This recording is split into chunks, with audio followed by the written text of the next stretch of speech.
Este episódio foi criado usando inteligência artificial. A seguir neste episódio do Follow Him. Algumas coisas Deus nos nega por misericórdia por um tempo. Podemos não ver como Ele está sendo misericordioso, mas negar isso a nós é misericórdia. Quando recebemos algo, é fácil nos parabenizarmos e pensarmos que merecemos porque somos bons e justos. Esse também não é o caso. Nossas vidas são boas porque Deus é bom. Olá a todos, bem-vindos a mais um episódio do Follow Him. Meu nome é Hank Smith, sou o seu apresentador.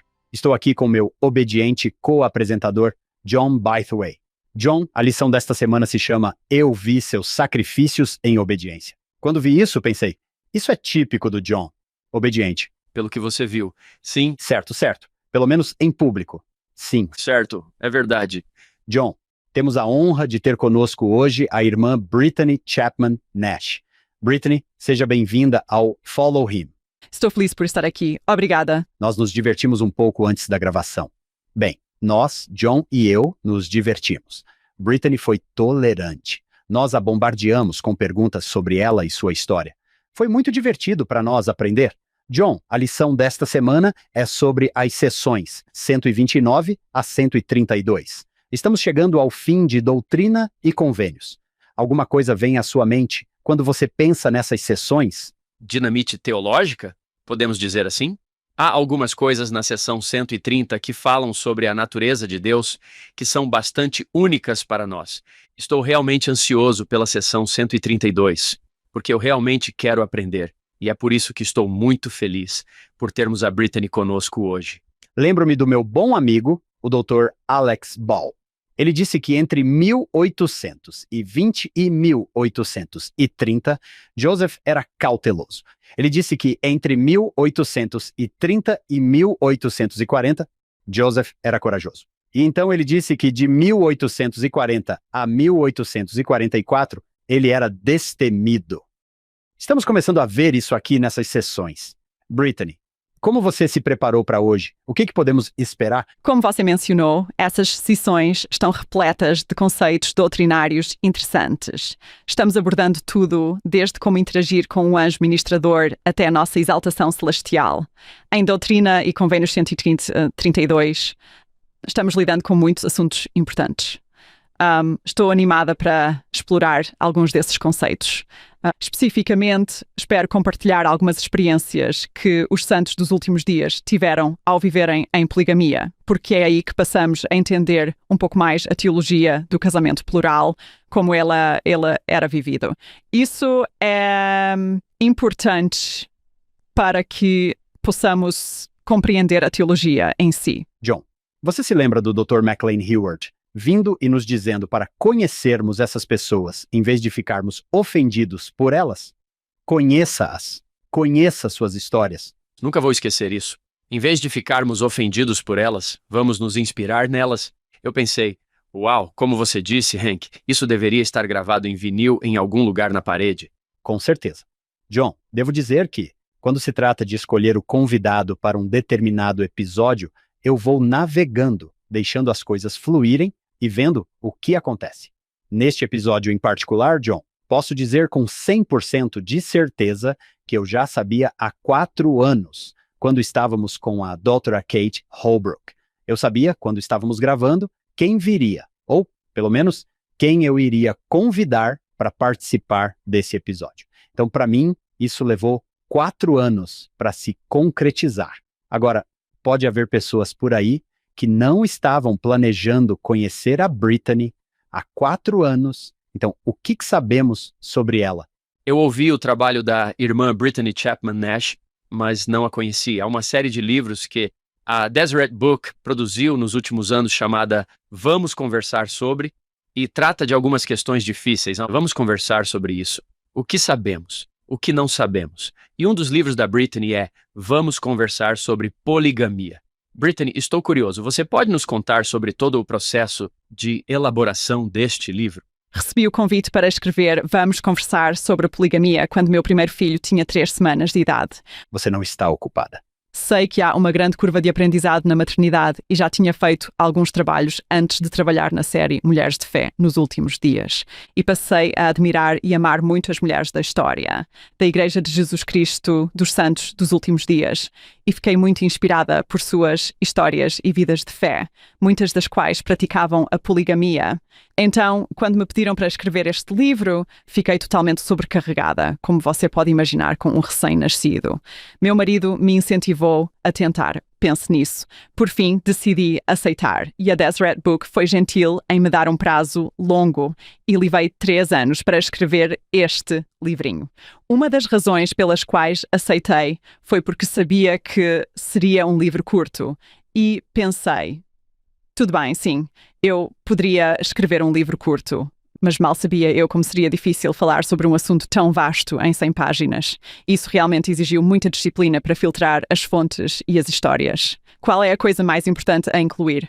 E você realmente precisava pensar em como usar cada palavra, porque há muito material a ser abordado, muitas coisas que eu queria que as pessoas entendessem sobre a prática que eu queria incluir. Então você precisava ser conciso e torná-lo o mais acessível possível. Eu realmente queria que as pessoas compreendessem aqueles que praticavam a poligamia no século XIX. Bem, todos nós temos uma dívida de gratidão com Peter. Então, é um livro fenomenal. É mesmo. Pode mudar a vida, mudar o testemunho. Adorei. Deixe-me contar mais sobre Brittany ao nosso público. Brittany Chapman Nash. Ela é historiadora do Departamento de História da Igreja há cerca de 12 anos. Mesmo que aqueles que a estão assistindo digam que ela não pode ser tão velha, ela é especialista em história das mulheres, como ela mesma mencionou. Então vamos falar sobre poligamia. Esse é o livro que mencionamos. Ela também trabalhou na série Mulheres de Fé nos últimos dias. Ela ensinou inglês em Taiwan e depois estudou estudos vitorianos no Reino Unido, na Universidade de Leicester. Ela tem um filho de 7 anos e uma filha de 4. Estou muito animado por tê-la aqui. Como você disse, Hank, em quem mais você confiaria para falar sobre esse assunto? Honestamente, para dizer exatamente o que sabemos. Estou muito feliz por você estar aqui. Obrigada por dizer isso. Sinto que as pessoas em quem confio para contar a história são os próprios santos do século XIX. Tudo o que digo vem deles. Confio na forma como eles se expressaram, porque quem melhor para falar sobre poligamia do que aqueles que a praticavam? Não sou eu, são eles. Aprendi ao longo dos meus anos de vida que, se há uma história escandalosa, conversar com a pessoa envolvida ajuda muito mais do que conversar uns com os outros. Sim, e às vezes quando lidamos com pensamentos abstratos do tipo, eu me pergunto como será isso, muitas vezes imaginamos o pior cenário possível ou pensamos na história mais escandalosa, o que certamente acontecia em situações de casamento plural. Em geral, essa não era a experiência das pessoas. Quero ouvir isso das pessoas envolvidas. Na verdade, eu adoraria que as pessoas fizessem isso comigo, certo? Se alguém dissesse, ouvi isso, vou conversar com ele sobre isso, em vez de espalhar o boato. Vamos ler o manual Vem e Segue-me e começar. Como eu disse anteriormente, a lição se chama Eu vi seus sacrifícios em obediência. É assim que o manual começa. Por meio de Joseph Smith, o Senhor desvendou parte do mistério da eternidade. A grandeza de Deus, a glória do céu e a vastidão da eternidade podem parecer quase familiares à luz do Evangelho restaurado, até mesmo para mentes finitas como a nossa. As revelações contidas em Doutrina e Convênios, 129 a 132, são um bom exemplo. Como é Deus? Ele tem um corpo tão tangível como o do homem. Como é o céu? A mesma sociabilidade que existe entre nós, aqui, existirá entre nós lá. Na verdade, uma das verdades mais alegres sobre o céu é que ele pode incluir nossos preciosos relacionamentos familiares, se esses relacionamentos forem selados pela devida autoridade. Verdades como essas podem fazer o céu parecer menos distante, glorioso, mas alcançável. Mas às vezes Deus pode nos pedir que façamos coisas que parecem desconfortáveis e inalcançáveis. Para muitos membros da igreja daquela época, o casamento plural foi um desses mandamentos. Foi um grande teste de fé para Joseph Smith, sua esposa Emma, e para praticamente todos que o receberam. Para vencerem essa aprovação, foi necessário serem mais do que favoráveis ao evangelho restaurado. Eles precisaram ter uma fé muito mais profunda em Deus. O mandamento não está mais em vigor hoje, mas o exemplo fiel das pessoas que o viveram, sim. E esse exemplo nos inspira quando Deus nos pede que façamos nossos próprios sacrifícios em obediência. Uau! Muito bem escrito e temos a resposta perfeita para isso. Brittany, para onde você quer ir a partir daqui? Gostei da citação que eles incluíram de Brigham Young, afirmando que Joseph Smith poderia reduzir as coisas celestiais ao entendimento e do finito. Eles estavam tentando lidar com coisas celestiais realmente grandes e trazê-las para uma forma que uma pessoa comum pudesse entendê-las. Vemos isso acontecendo com algumas das instruções diretas que são dadas em Doutrina e Convênios 129 e, em seguida, em algumas dessas outras seções. Pensando na citação de Brigham Young, isso era algo que ele e outros primeiros conversos amavam no Evangelho pregado por Joseph Smith. Brigham Young, em sua própria busca, procurava saber não apenas sobre a vida de Deus, como Deus nos pede para viver por meio da moral, mas também queria conhecer Deus de uma forma tangível e concreta. Joseph Smith, por meio de revelação, foi capaz de oferecer essas ideias a ele e a outros conversos. Sim, pegar o céu e torná-lo algo que eles usariam no manual, alcançável, Sim, acessível. Não consigo compreender, mas agora consigo ver uma parte. certo. Eu vejo alguma familiaridade. Como vimos ao longo de Doutrina e Convênios, algumas dessas revelações são resultado de perguntas feitas por Joseph Smith. Ele busca respostas para perguntas e isso estimula a revelação. Então, se olharmos para a Doutrina e Convênios 129, as perguntas que Joseph Smith faz são: quem são os seres no céu? Como eles são? Como podemos detectar espíritos falsos? Essa era uma pergunta sincera que as pessoas tinham na época. Se olharmos para as respostas da seção 129, os anjos são pessoas ressuscitadas com corpos de carne e ossos, como Jesus. Os espíritos de homens perfeitos e justos que ainda não ressuscitaram. Então esses são os seres no céu. Então, como podemos detectar espíritos falsos? Isso ecoa 1 João 4, versículo 1, onde incentiva as pessoas a provarem ou testarem os espíritos para saber se eles são ou não de Deus. Joseph Smith oferece esse teste de apertar as mãos, que quando criança eu sempre achei que era como, tudo bem, tenho que me lembrar disso. Sim. Caso eu receba uma visita angelical. Então, ele está oferecendo essa fórmula de como você pode saber se algo é de Deus. A parte que realmente me intriga começa no versículo 8, onde diz: se for o diabo como um anjo de luz, quando você pedir para ele apertar sua mão, ele lhe oferecerá a mão e você não sentirá nada. Você pode, portanto, detectá-lo e saber que não é um mensageiro angelical. E então, conclui, estas são 3 grandes chaves pelas quais você pode saber se qualquer administração é de Deus. Como essas coisas se aplicam a nós, que talvez não recebamos visitas angelicais regularmente? Isso me lembrou uma experiência que tive. Bem, observando em quais sentidos as pessoas confiam para discernir se uma mensagem é de Deus ou não. Ele está usando seus sentidos físicos, não sentindo nada com a mão. Ele está vendo algo. No versículo 8 diz que o diabo pode parecer um anjo de luz. Pode parecer, através desse único sentido físico, a luz, que é um visitante celestial. Através de outro sentido físico, o tato, e usando a razão, uma pessoa poderia detectar espíritos falsos.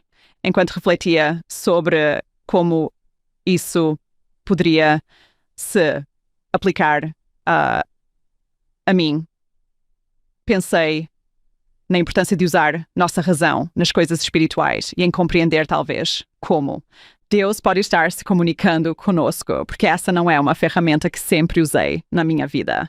Muitas vezes dependo de apenas um desses sentidos. Você sabe como me sinto para discernir se Deus está se comunicando comigo ou não, mas não usei um segundo sentido. Deus também está falando com a minha razão. Para compartilhar um exemplo que talvez seja útil para alguém, eu estava pensando em uma história da minha juventude quando estava pensando em qual curso fazer na faculdade.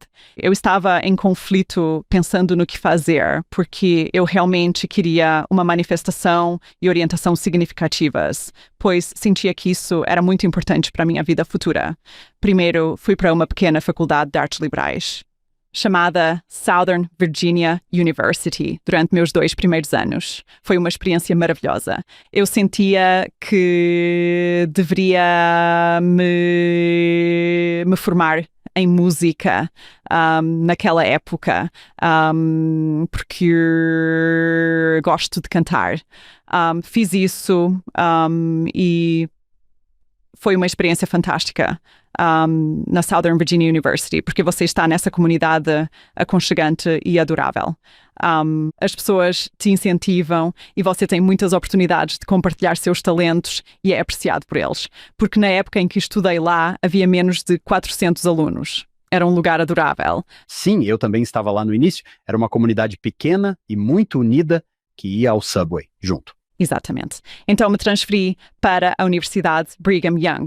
Depois de 2 anos lá, achei melhor seguir o impulso inicial que tive de estudar música.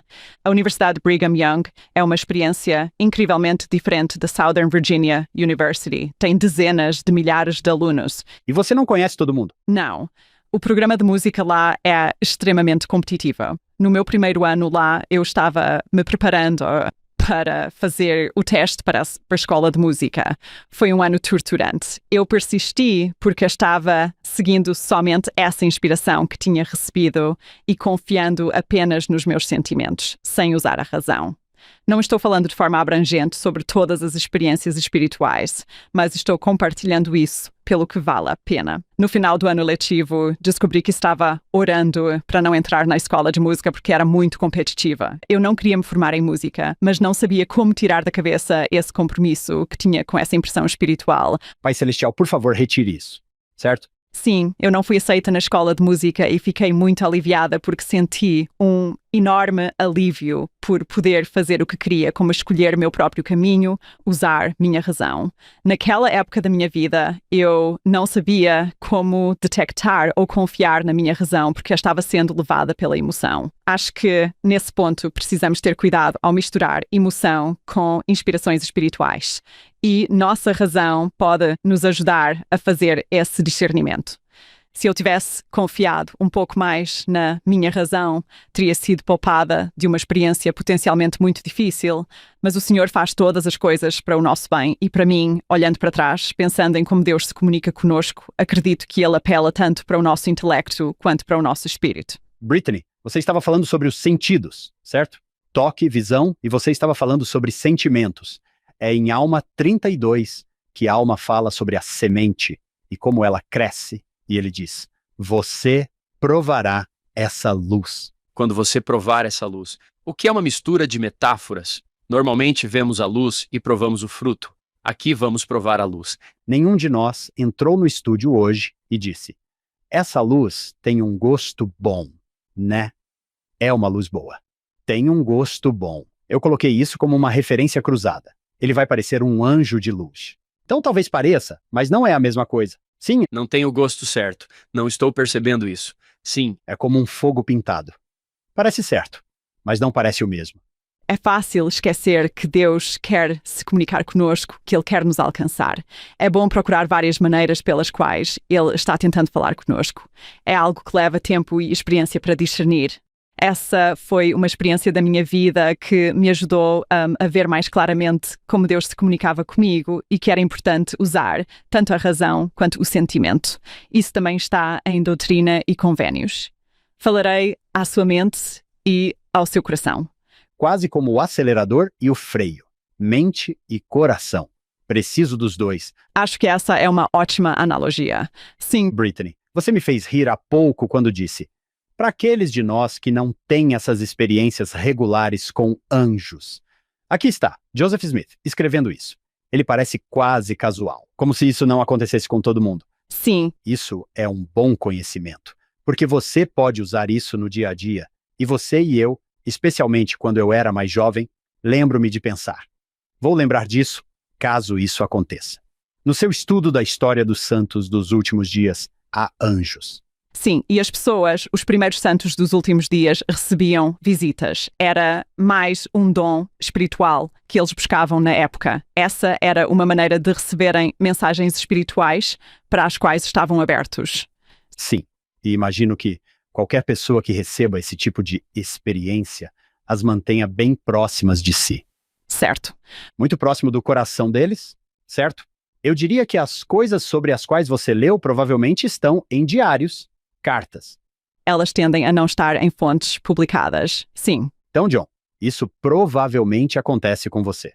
Você provavelmente já usou isso. Sim, provavelmente. Não. Na verdade, o que você me fez pensar foi uma das coisas que aprendemos este ano. Quando os primeiros missionários saíram na restauração, eles não falavam sobre a primeira visão. Eles falavam sobre o livro de Mórmon. Talvez essa tenha sido uma dessas experiências. Joseph acabou tendo que contar como tudo começou, mas ele manteve isso em segredo no início. Isso também me lembra o Elder Bruce R. McConkie. Apresentei o Elder McConkie aos meus alunos porque temos muitas citações dele e sempre digo que o Elder McConkie falou sobre tudo.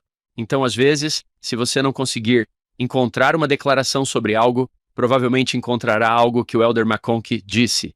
Ele disse que às vezes essas experiências, estou parafraseando um pouco, são tão milagrosas que são registradas nas Escrituras. Às vezes não são as experiências típicas que são registradas, são milagrosas e talvez para Joseph Smith isso fosse típico, mas para o resto de nós, tudo bem, vou manter isso em mente se algum dia precisar. E provavelmente a grande maioria de nós não precisará.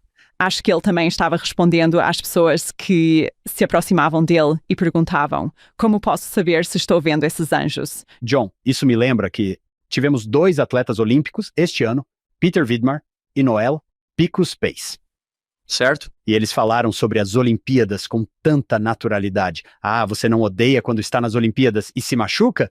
E nós dois estamos tentando ir. Sim, sim. Ele parece estar, e alguns desses primeiros santos parecem viver em um belo reino espiritual que talvez nem todos nós vivamos. Então, não devemos nos opor a isso. Provavelmente devemos dizer: uau, é incrível que você precise desta instrução. Sim. Gosto da maneira como o manual é apresentado, dizendo que eles vão nos contar coisas sobre a próxima vida. Que tipo de seres existem? Existem seres ressuscitados. Então, carne e osso se referem a um corpo mortal capaz de morrer, e na ressurreição, esta seção faz referência a Jesus dizendo: toque-me e veja, pois um espírito não tem carne e ossos. Então, um ser ressuscitado tem carne e ossos. Um corpo de carne e osso também tem ossos. É por isso que isso me confundia quando eu era criança. Um mortal é referido como carne e osso, e sendo vivificado pelo Espírito. Não sei o que vocês acham que isso significa. Vivificado é alimentado por talvez, então é interessante que ele faça essa distinção. Jesus, após a ressurreição, era de carne e osso. Os mortais são de carne e osso. Sim, isso é interessante. Brittany, você é a historiadora aqui, então pode me corrigir se eu estiver errado. Essa sessão mudou para mim depois que passei pela apresentação da investidura, anjos apertando as mãos, detectando, você sabe, a luz da escuridão. Não é mais ou menos nessa mesma época que Joseph recebe a revelação sobre a apresentação da investidura? Adorei você ter mencionado isso, Hank. Em maio de 1842, foi quando a primeira investidura foi apresentada. Esta sessão foi dada em 9 de fevereiro de 1843. Naquela época, as pessoas só recebiam a investidura para si mesmas. Portanto, elas não voltavam ao segundo andar da loja de tijolos vermelhos para receber outra investidura por procuração. Você pode ver que isso estava na mente das pessoas. Qual é o significado de nossas interações com o outro mundo, de apertar as mãos, do que essas coisas podem significar ou quais implicações elas podem ter. Esse foi um bom esclarecimento para as pessoas, não apenas sobre o significado da investidura e como interpretar suas experiências espirituais. Talvez eu costumava, quando era mais jovem, meio que recusar essa sessão, meio que pensar, o que é isso? Mas agora, estou bastante inspirado pelo fato de as pessoas viverem nessa espiritualidade, nessa época de espiritualidade, em que precisam desta instrução. Quero estar lá, quero estar nesse espaço. Isso me lembra Hank e Brittany, da época do livro de Mórmon, quando, se essas coisas cessaram, então a fé também cessou. E talvez vocês saibam que isso faz parte desse período. havia muitos crentes e muitas manifestações, e eles tinham que descobrir quais eram legítimas. Eu estava olhando o livro de Steve Harper, já tivemos o Dr. Harper no programa Antes com Contexto, e adorei o primeiro parágrafo e o último parágrafo do que ele disse sobre a seção 129. A seção 129 é esotérica, só pode ser compreendida por pessoas com conhecimento do templo. Também é eufemística. Não se trata mais de apertar a mão do que chutar o balde, se trata de realmente chutar um balde. E então, em seu último parágrafo, parte de ser dotado do poder de Deus é a capacidade de discernir os mensageiros verdadeiros dos falsos. E podemos até dizer mensagens. Como Joseph ensinou, se Satanás pudesse aparecer disfarçado de anjo sem que tivéssemos como saber, não seríamos seres livres. O que eu adoro nisso é que o Senhor está nos dizendo: não quero que vocês sejam enganados. Estou lhes dando as chaves para o discernimento. Mais sobre discernimento do que sobre apertar as mãos. Sim, concordo. Isso é lindo. Se o Steve estiver ouvindo, vamos testá-lo agora mesmo, então ninguém conte a ele, ninguém diga que estamos testando para ver se ele está ouvindo. Então, Steve, se você estiver ouvindo, é melhor enviar uma mensagem de texto com a palavra esotérico para. Mas ninguém conte a ele. Ninguém conte a ele, Jen, nem mesmo você. Obrigado pelo que você escreveu, Steve, porque isso me ajudou. É uma questão maior do que apenas um aperto de mão. É que Deus não quer que sejamos enganados. Gosto do que está escrito aqui. É contrário à ordem do céu que um homem justo engane. Sim. Adorei isso. Discernimento. Brittany, o que você quer fazer a seguir? Vamos passar para a sessão 130 aqui. As perguntas que estão sendo feitas são coisas como: o que é o céu e que significado nossas experiências e relacionamentos na Terra têm no céu? O céu será um lugar familiar para nós. Não é algo a temer, mas algo pelo qual ansiar. Se começarmos pelo versículo 1, ele apresenta uma teologia realmente revolucionária, que eu acho que é exclusiva dos santos dos últimos dias. Ele diz que quando o Salvador aparecer, nós o veremos como ele é. Veremos que ele é um homem como nós. Muitos dos primeiros membros da Igreja vinham de uma visão de mundo trinitária, na qual o Pai, o Filho e o Espírito Santo são um único Deus em três pessoas. O conceito de ver Jesus Cristo como um homem como nós seria impressionante. Para aqueles como eu, que foram criados na Igreja, é como: sim, claro, o Pai Celestial, Jesus Cristo e o Espírito Santo são três seres separados. Para um novo ouvinte, isso é impressionante. Mesmo que o Salvador se pareça conosco, isso não significa que ele seja como nós. Não devemos considerá-lo igual a nós, porque ele é infinitamente superior a nós. Ele não está no nosso nível. Precisamos dele e continuaremos a precisar dele e da expiação que ele nos concedeu. Ele tem a capacidade de nos levar a um nível mais elevado e é alguém familiar, o que é um pensamento agradável. Lembro-me de que o Elder Maxwell disse misericordiosamente que nos chama de amigos. Não por direito, não porque somos tão bons. Certo. Ele diz que qualquer relação em que nos colocamos ao lado dele nos diz que não estamos de pé. Estamos ajoelhados. Ele é gentil em nos trazer para falar com ele, mas gosto do que você disse. Não temos o direito de olhar nos olhos e conversar. Não, é sua condescendência e bondade para conosco e até mesmo nos dar sua forma física é algo incrível. Que grande presente e confiança, de certa forma, para nós. É um pensamento maravilhoso. Se passarmos para o versículo 2, ele diz: e a mesma sociabilidade que existe entre nós aqui existirá entre nós lá, referindo-se ao céu. Só que será acompanhada da glória eterna, glória que agora não desfrutamos. Esse é um dos meus versículos favoritos em toda a Escritura, por causa da segurança que ele me dá. Encontramos muita alegria em nossas amizades e relações familiares. Acho que o que dá sentido à vida são as pessoas queridas que nos cercam. Saber que isso pode continuar acompanhado da glória eterna é maravilhoso de se pensar. Acho que na minha vida houve alguns momentos em que eu poderia dizer: isso é perfeito. As pessoas com quem você está, e há uma unanimidade perfeita de sentimentos e você se sente compreendido e amado.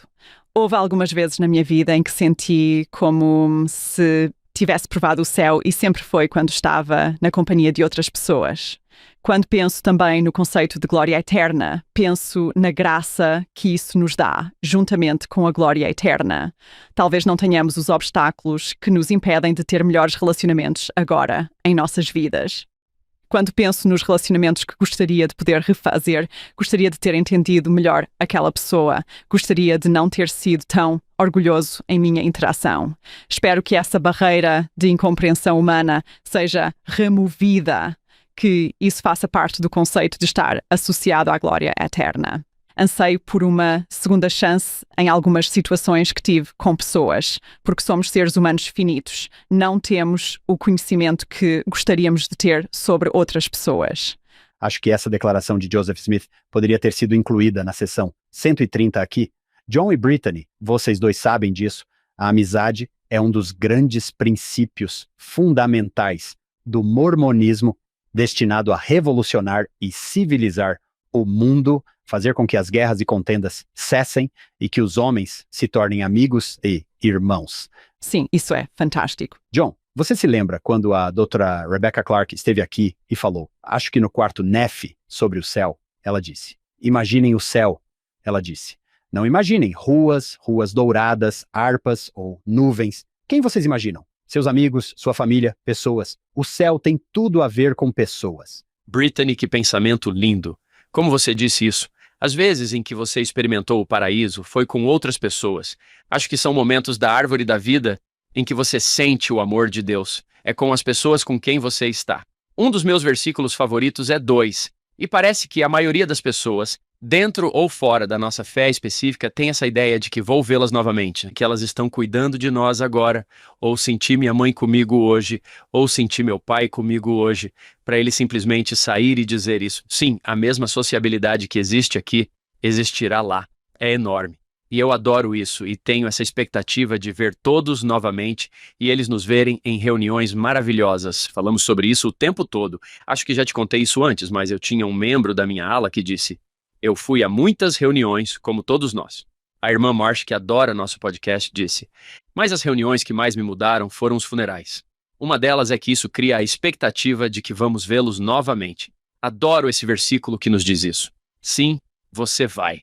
Outra maneira interessante de ver esse versículo de uma perspectiva histórica é que ele mostra uma espécie de mudança cultural na maneira como as pessoas veem o céu. Elas estão cada vez mais vendo o casamento como uma união baseada no amor e no romance, e também o céu como um lugar onde nossos laços terrenos se refletem novamente no céu. O céu é um lugar onde elas não apenas glorificarão a Deus, mas também continuarão a estar com nossos entes queridos. Brittany, eu só quero ficar aqui por um segundo com esses pequenos gostos do céu que temos com as pessoas, Sarah e eu. Quando passamos uma noite com Lynn e Hayley, ou Jeff e Julie, ou Tyler e Alicia, eles enchem seu coração e sua mente. E é apenas estar juntos. É realmente apenas estar juntos. Você fala principalmente sobre seus filhos ou sobre seu trabalho, coisas muito mundanas. Acho que você está certo. Você deu um nome para algo que sempre senti que é apenas um gostinho do paraíso. John, devemos lançar um desafio para todos que estão ouvindo. Mandem uma mensagem para um amigo e digam algo assim. Eu tive um gostinho do paraíso. Sim, você me dá um gostinho do paraíso. Nossa amizade me dá um gostinho do paraíso. Algo assim, Brittany. Adoro quando sinto algo e alguém dá um nome a isso, uma descrição. Articula isso. Sim? Adorei o que você disse.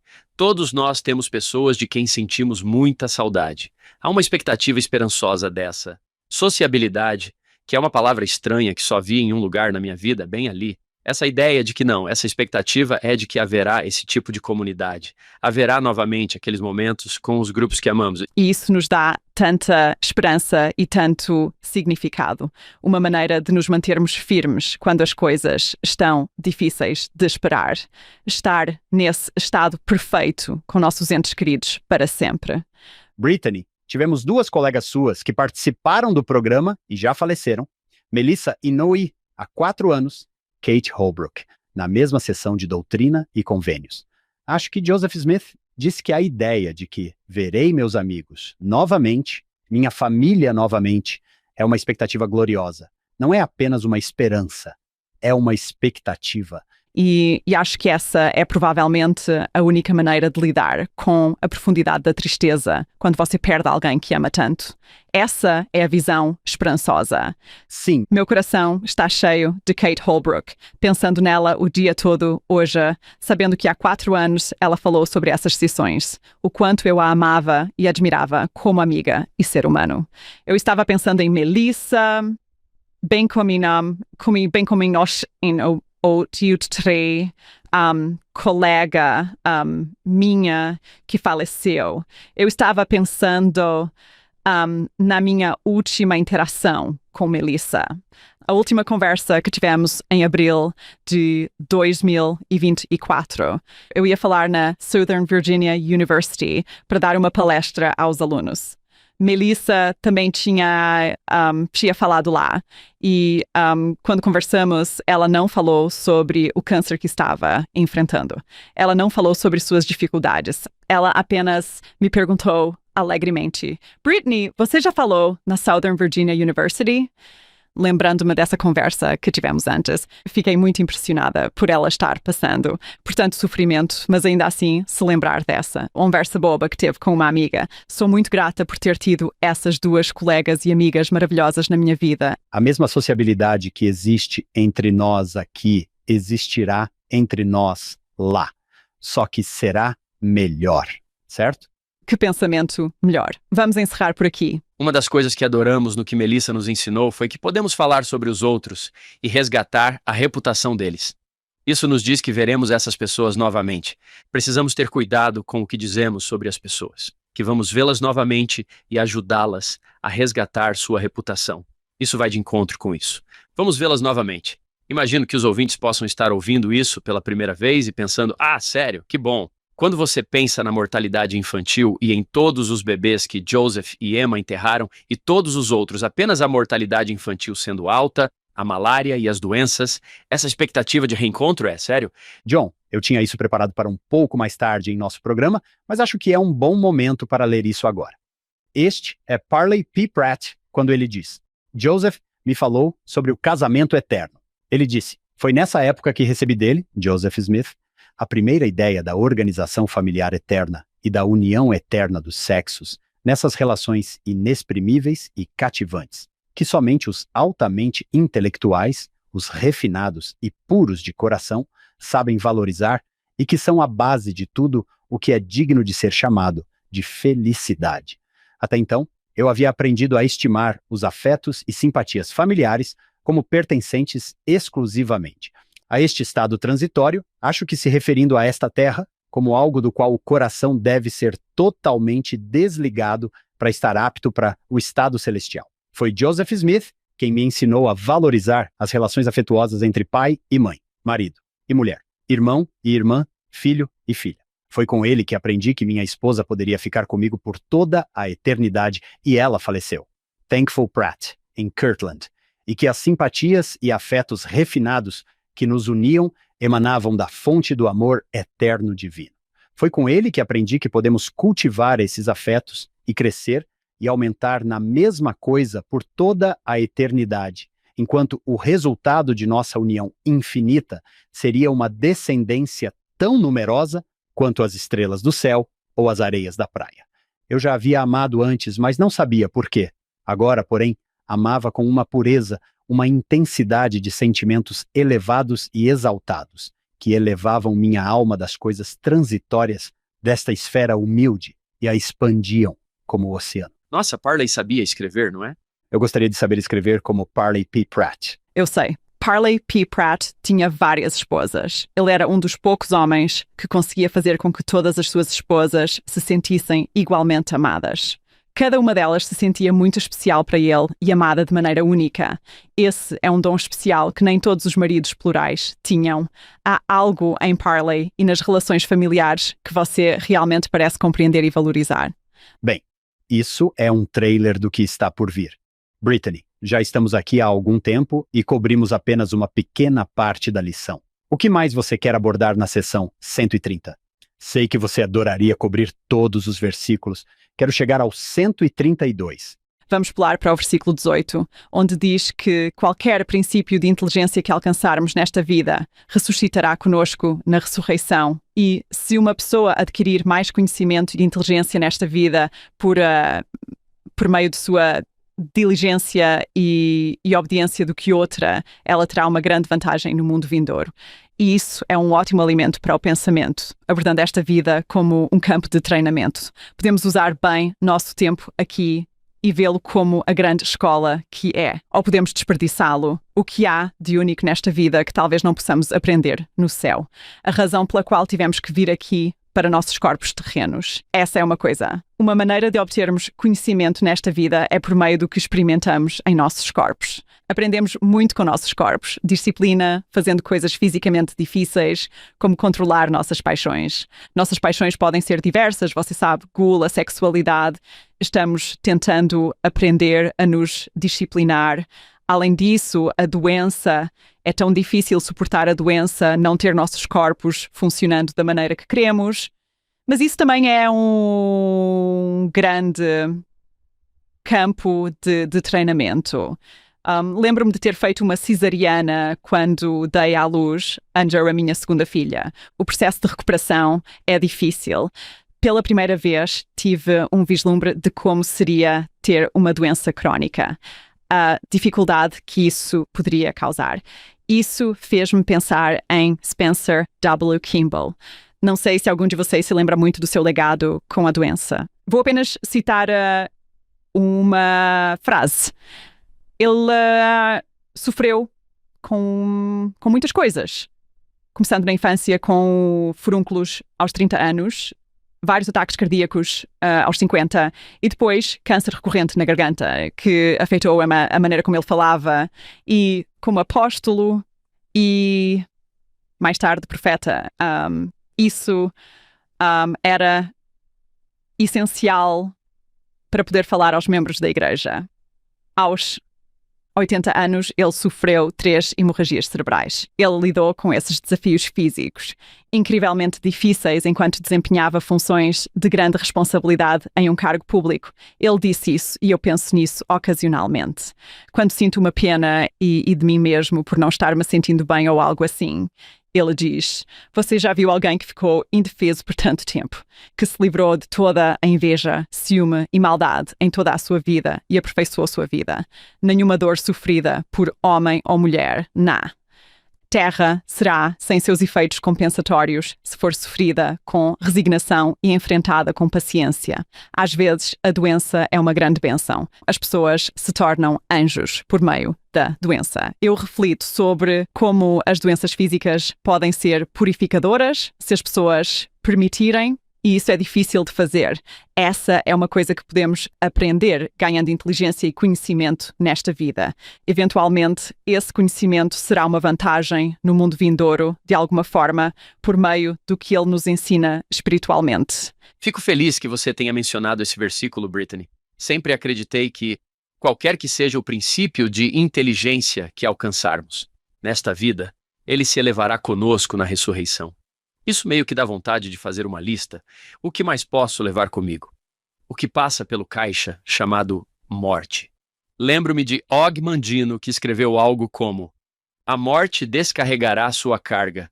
Tudo o que você alcançar nesta vida, então, é uma pergunta divertida. O que realmente vai conosco? Você está falando sobre coisas que cabem em seu espírito, fazendo com que nosso espírito controle nosso corpo. Essa é uma das coisas que aprendemos. Lembro-me de ouvir um palestrante há muito tempo, muito antes de Hank nascer, antes de vocês dois nascerem, antes de eu partir em missão, quando alguém disse que as coisas que podemos levar conosco são nosso caráter, nossa inteligência e nossos relacionamentos, e nunca esqueci essa ideia. Tudo isso cabe em nosso espírito, nosso caráter, nossa inteligência, nossos relacionamentos. Então ele disse: por que trabalhamos tanto por coisas que não podemos levar conosco, muitas vezes em detrimento daquelas que podemos? O que foi um tipo de Amém. Se estamos trabalhando duro por coisas que serão descarregadas naquele caixa chamado morte. Desculpe, não pode levar isso com você. Podemos levar isso conosco. É divertido pensar nas decisões. Na verdade, quando ouvi isso, foi antes da minha missão e pensei: uma missão construiria caráter, inteligência, relacionamentos? Com certeza. E isso me ajudou a tomar essa decisão, decisões eternas, que constroem coisas que realmente posso levar comigo na ressurreição. Isso me lembra uma pequena história divertida que o presidente Faust contou. Ele está citando o Elder Elhai L. Christensen, que contou ao presidente Faust sobre um de seus parentes distantes da Escandinávia que se filiou à igreja. Ele era muito rico, vendeu suas terras e ações na Dinamarca para vir para Utah com sua família. Por um tempo, ele se saiu bem no que diz respeito à igreja e às atividades, e prosperou financeiramente. No entanto, ele ficou tão envolvido com seus bens que se esqueceu do propósito de ter vindo para a América. O bispo o visitou e implorou que ele voltasse a ser ativo como antes. Os anos se passaram e alguns de seus irmãos o visitaram e disseram: Lars, o Senhor foi bom para você quando você estava na Dinamarca. Ele tem sido bom para você desde que você chegou aqui. Achamos que, agora que você está ficando um pouco mais velho, seria bom para você dedicar parte do seu tempo aos interesses da igreja. Afinal, você não pode levar essas coisas com você quando partir. Chocado com esse comentário, o homem respondeu: Bem, então eu não vou. O presidente Faust disse: Mas ele foi e todos nós também iremos. Ele disse que é muito fácil para algumas pessoas ficarem obcecadas com o que possuem e perderem a perspectiva eterna. Com certeza. Sabe, certa vez, Hank e Brittany, Barney Fife está olhando para o seu contra-cheque e diz para Andy: Olha só para todas essas deduções e impostos. E o xerife Taylor responde: Você sabe o que dizem, Barney, você não pode levar isso com você. E Barney Fife diz: Bem, então leve comigo. Eles continuam me incomodando assim. Eu não vou conseguir ir sozinho. É muito melhor quando você faz isso, John. Até Alma disse a Corianton: Veja, você não pode levá-los consigo, e é realmente interessante pensar. O que podemos levar? E quem expressou isso de maneira tão bonita foi o presidente Dallin Ag Oaks, em seu discurso O Desafio de Nos Tornarmos. O que podemos manter é o que nos tornamos. Isso nos ajuda a entender a parábola das virgens prudentes e das virgens tolas, que não compartilharam. Nossa, elas foram tão egoístas. Bem, não é isso. É que você não pode compartilhar o que se tornou. Hank, você é muito caridoso. Posso ter um pouco da sua caridade ao longo da vida? Certo. Não posso compartilhar isso, você sabe. Sim, e eu lhe daria se pudesse, certo? Tipo, Sim, mas isso não pode ser compartilhado. Levamos conosco o que nos tornamos. Levamos conosco o conhecimento e a inteligência, mas também a obediência e a diligência. O conhecimento de nosso Salvador que recebemos por sermos obedientes e diligentes, de modo que passamos a conhecer o Salvador de uma maneira que não seria possível de outra forma. No versículo 21 está escrito que, quando obtemos qualquer bênção de Deus, é por meio da obediência à lei sobre a qual ela se baseia. Pode haver dois perigos na forma como lemos este versículo. Se sentimos que não estamos recebendo as bênçãos que desejamos, é porque temos sido desobedientes, ou não encontramos a fórmula perfeita de como orar, ou não somos justos o suficiente para receber essa bênção. Mas há algumas coisas que Deus nos nega por misericórdia. Por um tempo, podemos não ver como Ele está sendo misericordioso, mas negar-nos isso é misericórdia. Em segundo lugar, quando recebemos algo, é fácil nos parabenizarmos e pensarmos que merecemos porque somos bons e justos. Esse também não é o caso. Nossas vidas são boas porque Deus é bom, não por causa do que fizemos, que nos faz merecer isso. Embora certamente nos beneficiemos por obedecer às leis de Deus, isso é óbvio. É isso que devemos fazer. Isso proporciona a oportunidade para que Deus nos dê certas bênçãos. Não acho que devemos andar por aí sentindo que merecemos todas as coisas boas que nos acontecem. Foi o Elder Christofferson que usou o exemplo da máquina de venda automática? Se eu obedecer, recebo essa bênção. E se ela não aparecer imediatamente, fico muito irritado. Começo a bater na máquina e tudo mais. Cadê minha bênção? Às vezes há um período de espera. John, tenho essa citação bem aqui na minha frente. Se você não se importar, vou roubar sua cena aqui. Sim, compartilhe. Ele disse que isso foi em abril de 2022. Então, é bastante recente. Alguns interpretam erroneamente as promessas de Deus como significando que a obediência a Ele produz resultados específicos em um prazo determinado. Eles podem pensar que, se servirem diligentemente em uma missão de tempo integral, Deus os abençoará com um casamento feliz e filhos, ou que, se absterem de fazer os trabalhos escolares no domingo, Deus os abençoará com boas notas, ou que, se pagarem o dízimo, Deus os abençoará com o emprego que desejam. Se a vida não correr exatamente assim, ou de acordo com um cronograma esperado, eles podem se sentir traídos por Deus. Mas as coisas não são tão mecânicas na economia divina. Não devemos pensar no plano de Deus, como você disse, John, como uma máquina de venda automática cósmica, onde primeiro, selecionamos a bênção desejada, segundo, inserimos a soma necessária de boas obras e terceiro, o pedido é prontamente entregue. Ele diz que Deus realmente honrará seus convênios e promessas a cada um de nós. Não precisamos nos preocupar com isso. O poder expiatório de Jesus Cristo, que desceu abaixo de todas as coisas e depois ascendeu ao alto e que possui todo o poder no céu e na terra, garante que Deus pode e cumprirá suas promessas. É essencial que honremos e obedeçamos às suas leis. E então, acho que é isso que você queria dizer, Brittany. Mas nem todas as bênçãos baseadas na obediência à lei são moldadas, projetadas e programadas de acordo com as nossas expectativas. Fazemos o nosso melhor, mas devemos deixar para Ele a gestão das bênçãos, tanto temporais quanto espirituais. É verdade. E então, no versículo 22, diz que o Pai tem um corpo de carne e ossos tão tangível quanto o do homem. Filho também, mas o Espírito Santo não tem um corpo de carne e ossos, mas é uma pessoa de espírito. Se não fosse assim, o Espírito Santo não poderia habitar em nós. Se não fôssemos hereges antes? Eu sei. Isso destrói completamente o conceito da Trindade, se é que ele já não havia sido destruído no primeiro versículo da seção 130 e esclarece ainda mais o quanto ele é diferente de outras religiões. Se as pessoas dizem que você não é cristão porque não acredita na Trindade, este versículo é a prova. Joseph Smith pegou centenas de anos de tradição religiosa e a resumiu em um versículo. Em propósito. Algum de vocês já foi ao espetáculo de Manti ou ao espetáculo de Rio Cúmara e recebeu um panfleto dizendo que essas pessoas realmente acreditam que Deus tem um corpo? Bem, essa tradição de distribuir panfletos tem uma longa história. Havia um escritor anticristão chamado Celso que escreveu sobre a verdadeira doutrina, um discurso contra os cristãos. Isso foi em 178 antes do primeiro credo. A tradução é de R. Joseph Hoffman. Ora, isso é incrível! Os cristãos dizem que Deus tem mãos, boca e voz. Eles estão sempre proclamando que Deus disse isso ou que Deus falou. Os céus declaram a obra de suas mãos, dizem eles. Só posso comentar que um Deus assim não é Deus de forma alguma, pois Deus não tem mãos, boca ou voz, nem qualquer característica que conheçamos. Eles dizem que Deus criou o homem à sua imagem, sem perceber que Deus não é de forma alguma como um homem, nem vice-versa. Deus não se assemelha a nenhuma forma conhecida por nós. Eles dizem que Deus tem forma, ou seja, a forma do Logos, que se tornou carne em Cristo. Mas nós sabemos que Deus não tem forma nem cor.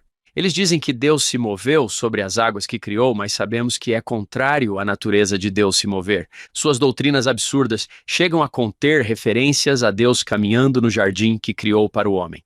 Nós sabemos disso. Eles falam dele como sendo irado, ciumento, movido ao arrependimento, arrependido, sonolento, em suma, como sendo em todos os aspectos mais um homem do que um Deus. Vocês estão prontos, pessoal? Eles não leram Platão, que nos ensina na República que Deus, o bem, nem mesmo participa do ser. Então aqui está um seguidor de Platão criticando os cristãos por acreditarem nas mesmas coisas que acreditamos hoje. Se alguém tivesse orado e realmente visto Deus, e talvez Deus tivesse falado com ele, talvez ele apontasse para o outro e dissesse, "Este é meu filho amado", e apontasse para o outro, provavelmente usando a mão. É interessante pensar que você está certo, Hank. Quem são os hereges? Bem, os primeiros cristãos pensavam que Deus tinha um corpo, e havia cristãos anticristãos escrevendo contra essa crença. Uau, John, isso é muito legal. Um pouco do que Brittany nos mostrou no versículo 2 se desenrola no versículo 22. Porque como você pode ter um relacionamento com um Deus que você não pode ver, que você não pode tocar? Ele está em toda parte, ele não está em lugar nenhum. Sei que entre nós três e todos os nossos ouvintes, muitos dos nossos ouvintes, a ideia de ser abraçado por Deus, ser envolvido pelos braços do seu amor, é uma ideia que, sim, é uma expectativa cheia de esperança. Sim, essa tangibilidade é algo reconfortante. Sim, como você disse, esperamos ansiosamente por essa experiência. Os teólogos tiraram o corpo de Deus, tiraram seu gênero. Fomos deserdados. Não temos mais um Pai Celestial. Você se lembra, provavelmente, para mim, o melhor discurso que já ouvi sobre nossa crença na Trindade foi o do Elder Holland. Chamava-se O Único Deus Verdadeiro e Jesus Cristo, a quem ele enviou. Ele falou sobre um dos credos que redefiniu a natureza de Deus, que um monge chamado Serafian caiu, agarrou a cabeça e disse: Ai de mim! Eles tiraram meu Deus de mim e não sei a quem me dirigir ou adorar. O Elder Holland fez referência a isso e eu pensei: uau, sim! Quem devo adorar agora? Como é Deus? E é isso que estamos aprendendo aqui. Esse era um anseio expressado por Brigham Young. Ele queria conhecer Deus de forma tangível, como quem ele é. Ele não é apenas um e mandamentos. Quem é Deus? Eles sentiram que Joseph Smith, por meio de suas revelações, proporcionou o insight que eles ansiavam. E vemos isso claramente aqui. Por onde Satanás começaria? Ele começaria tentando alterar a natureza de Deus. Os artigos de fé vêm na mesma ordem em que as coisas foram bagunçadas. Aposto que ambos se lembram da citação do presidente Benson. Nada nos surpreenderá mais quando passarmos pelo véu para o outro lado do que perceber o quanto conhecemos nosso Pai e o quanto seu rosto nos é familiar. Essa é minha citação favorita de todas que já ouvi. Ponto final. Hank, a que você acabou de ler. Brigham Young disse: estamos tentando nos familiarizar com nosso Pai Celestial, quando na verdade já o conhecemos bem, e não há ninguém entre nós que não tenha morado em sua casa ano após ano. E ele disse: nada nos surpreenderá tanto quanto o fato de termos sido tão estúpidos em nosso corpo. Bem, isso já está me surpreendendo. É verdade. Sim, eu sei. Brittany, John e eu estamos nos divertindo muito aqui e conversando demais. Continue ensinando. Tudo bem. Se formos para a Doutrina e Convênios 131, veremos uma sessão interessante. Essa não foi uma revelação que Joseph Smith ditou palavra por palavra no sentido tradicional de suas revelações. Foi uma compilação de anotações feitas por William Clayton a partir de um sermão de Joseph Smith para a edição de 1876 de Doutrina e Convênios, compilada por Orson Pratt, bem como ensinamentos que ele deu já a alguns amigos próximos, Melissa e Benjamin Johnson, quando os ensinava sobre o casamento eterno e os preparava para serem selados um ao outro. Orson Pratt estava compilando revelações e outros ensinamentos de Joseph Smith. Isso estava entre suas adições à edição de 1876 de Doutrina e Convênios. Podemos pensar nisso como ensinamentos de Joseph Smith, mas não como alguém escrevendo exatamente palavra por palavra o que Joseph Smith estava dizendo.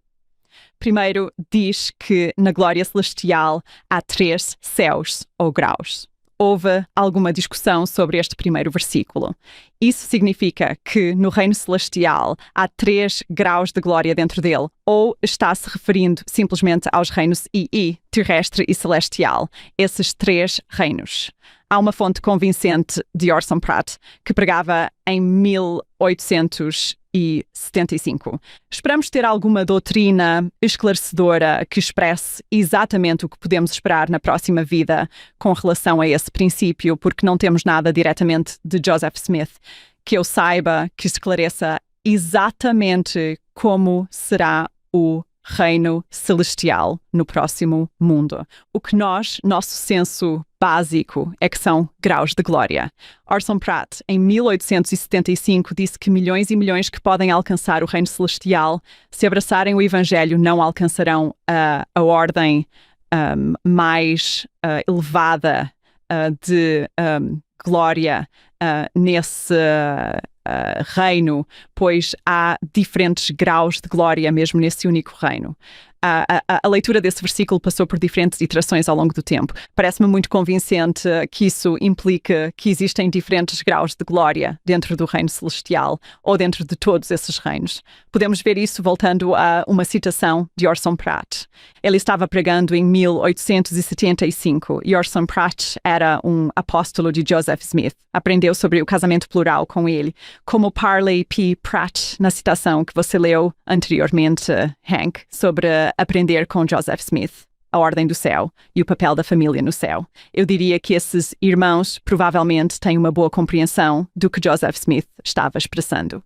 Orson Pratt explica que existem diferentes graus de glória mesmo dentro do reino celestial. Haverá pessoas de todos os estados civis que viverão nesse reino, no reino celestial. Posso fornecer a citação exata, se você quiser. Ela está disponível online, mas esse sermão em particular vem das incríveis transcrições feitas por Lajan Caruth no Departamento de História da Igreja. Ela revelou todo um mundo de sermões que foram escritos em taquigrafia e nunca haviam sido traduzidos antes, transcritos à mão. Então ela tem um dom para taquigrafia e tem examinado esses sermões perdidos, revelando alguns detalhes encantadores para dar mais insights sobre a história e a teologia desse período inicial.